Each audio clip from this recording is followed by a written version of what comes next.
Tetrapod. This is a story from my junior year of high school. I made a plan to invite my classmates from freshman year to go to another prefecture for 2 nights and 3 days to go see camping. I invited everyone from the middle of the first semester, but in the end, I think there were only about 15 of us who came. On the first day of the camp, we took the express bus to the campground. It was a fairly large place, a beach park with a regular beach, campgrounds, etc. We were to stay in a large lodge. We arrived there around mid-afternoon, but check-in at the lodge was at 2 o'clock or 3 o'clock, so we decided to leave our stuff for a while and go swimming. The water is shallow in the Sea of Japan, and you can reach the breakwater made of tetrapods by a short swim from where you can no longer reach your feet. When a few of us went to the breakwater and talked on the top of it, a watchman came from the beach with a megaphone and said, "You are on the tetrapod." The guard came from the beach with a megaphone and said, "People on the tetrapod, please get off the tetrapod. Please get off the tetrapod. Get off the tetrapod." We were too angry and we were stupid high school students, so we got on and off the boat several times, making the warden angry. After playing in the ocean for a while, it was a good time, so as the initiator of the plan, I and another friend went to borrow the key to the lodge. The receptionist was a young lady, but when she saw us, she said. She looked at us and said, "Oh, aren't you the people who just got in trouble for riding on the tetrapod?" She remembered us and the fact that we had a topic of conversation made it easier for us to talk. I said, "You were watching them? Isn't that guy a little too angry?" And I expanded the conversation.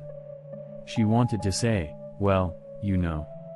But she acted as if there was something she was not allowed to say. When I persistently asked what was going on, the sister told me that it was a special occasion. The following is a summary of her story. In the past, people were not as strict about riding tetrapods as they are now. One day a couple who had come to stay like us were riding the tetrapod and there was a tidal wave. The man clung to the tetrapod, but the woman was snatched by a wave once, and the next wave knocked her into the tetrapod and washed her away, and her body never came up. Rumor has it that the woman, who was hit by the tetrapod, was swept away with her brain half out, asking the man for help. Since then, the number of people riding the tetrapod and being swept away by the waves has increased. There are many people who were not snatched or who survived who say they heard a woman's voice asking for help or saw a woman whose brain came out. Since the beach park did not want any deaths or ghostly tales to spread, it was decided that if anyone was on the tetrapod, they would be strictly warned and immediately lowered down. After hearing this story, I received a clear file with instructions on the use of the lodge and this map of where the lodge is gathered. We were told of the precautions, given a map showing the location of our lodge, A8, received our keys, and left the office.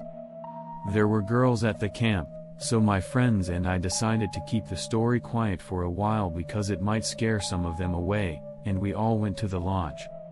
We had a barbecue on the first day and swam until the evening on the second day. On the evening of the second day, while eating and drinking outside, everyone was talking, but we were running out of things to talk about.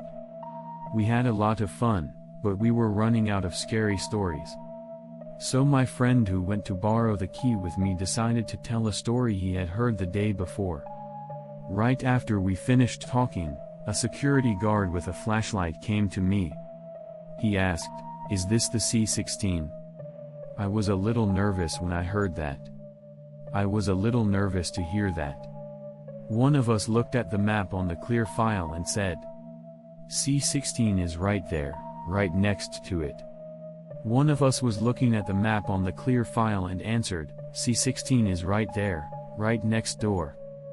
I couldn't help but say, I heard that the couple was staying at C-16. I don't really care about that, but for some reason we all panicked at that point and ran into the lodge. I had heard from my sister which lodge the couple was staying in, but I assumed it was far away because it was A and C, so I didn't pay attention to it. However, the first letter of the lodge number indicates the size of the room, not the location.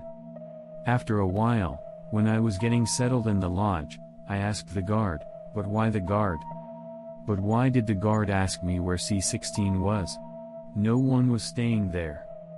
Then another guy said, No, they were staying there. There was a scary couple. They were there since yesterday." Then another one said, "I didn't stay. I thought I could make noise because there was no one around. I asked around and found that there were about 50-50 split between those who had seen couples staying over and those who had seen no one staying over." As we were talking about this, the girl started to get scared again. She said, "I'm scared of that window. Someone go close the window." The lodge had a large glass window with a curtain and a screen, and a small wooden window with only a screen. The small window was on the C16 side. The larger window had a screen that was slightly torn, so the glass window and curtains were closed because insects were likely to get in. Some people said it was too hot to close even the small window, but the frightened children who asked to close the window became contagious and the number of people who wanted to close the window increased. When the guy got close to the small window, he slammed it shut and came running back. There was a couple. They're on the balcony looking at us. They're looking at us side by side without turning on the light. He started to say something like that. The girls were even more frightened, but the guy was almost in a "you can't lie to me" like that mood, and they went to look at the small window. They, too, opened the small window a little and came back closing it vigorously. They could see it. All the guys went to look, but all but two, including me, could see the couple. Some of the girls started crying and the room became strange and everyone was gathered near the wall opposite the small window. Isn't this seriously bad? I was talking to one of them and one of them said, "I hear some kind of noise." Everyone became quiet, and sure enough, there was a dragging sound coming from outside the small window. We all stuck to the walls to get away from the sound. Then the sound would come around the lodge toward the wall we were stuck to. For some reason, everyone quietly moved to the wall far away from the sound. Then the sound came around to us. We had been quietly running away from the sound inside the lodge, but the sound seemed to be circling around the lodge. We gathered in the middle of the lodge and for some reason remained quiet. The noise had been going around the lodge all night. Sometimes it sounded like 2 or 3 people banging on the walls with great force. All the girls were screaming and all the guys were half crying.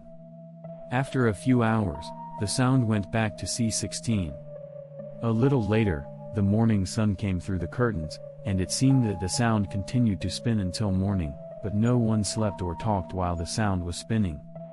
After a while, someone said, "Let's go home early." As if those words brought us all back to our senses, we hurriedly packed up our belongings and quickly returned the keys to the house, hardly tidying up outside, which had been left out the day before. I left the flashlight and gas stove behind.